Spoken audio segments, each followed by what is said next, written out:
Hello बच्चों।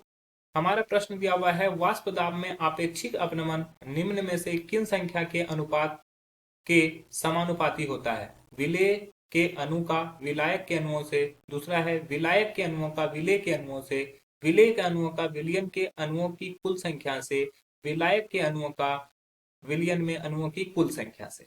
ठीक है, तो ये ऑप्शन में दिया हुआ है। तो हमें यहाँ पे क्या समझना है, अगर हम बात करें मुख्य अवधारणा की, तो मुख्य अवधारणा में हमें समझना है वाष्प दाब का आपेक्षिक अवनमन। ठीक है, मुख्य अवधारणा में हमें क्या समझना है, वाष्प दाब का अपेक्षिक अवनमन। ठीक है, यही हमें समझना है। वाष्प दाब का अपेक्षिक अवनमन किसे कहते हैं?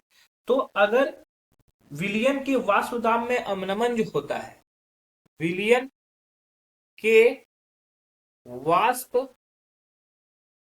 दाब में अवनमन, हाँ, शुद्ध विलायक के वाष्प दाब, शुद्ध विलायक के वाष्प दाब अनुपात को के अनुपात को वाष्प दाब का आपेक्षिक अवनमन कहते हैं। वाष्प दाब का आपेक्षिक अवनमन कहते हैं। ठीक है, अब देखो, ये हो गया वाष्प दाब का आपेक्षिक नमन कि विलयन के वाष्प दाब में अवनमन तथा शुद्ध विलायक के वाष्प दाब का अनुपात, ये दोनों के अनुपात को ही वाष्प दाब का आपेक्षिक अवनमन कहते हैं। वाष्प दाब का जो आपेक्षिक नमन होता है, वाष्प दाब का आपेक्षिक अवनमन सीधा समानुपाती होता है मोल भिन्न के।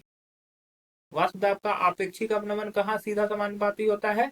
ये होता है, सीधा समानुपाती होता है मोल भिन्न के। अब ये मोल भिन्न किसका होगा?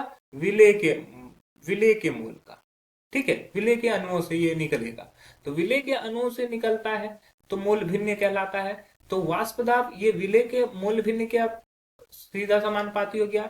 तो यहाँ पे वाष्प दाब का आपेक्षिक अवनमन में हम लोग लिख सकते हैं ना कि विलयन का वाष्प दाब में अवनमन बटा विलायक के वाष्प दाब। ठीक है, और यहाँ पे सीधा समानुपाती हो जाएगा मोल भिन्न का। मतलब कि अगर विलेय के अणुओं का संख्या बढ़ेगा तो विलयन में अणुओं की कुल संख्या से इसका अनुपात निकाला जाएगा। तो हमारा जो चार ऑप्शन है यहाँ पे, विलेय में अणुओं तथा विलायक के अणुओं से, तो विलायक के अणुओं से नहीं होगा।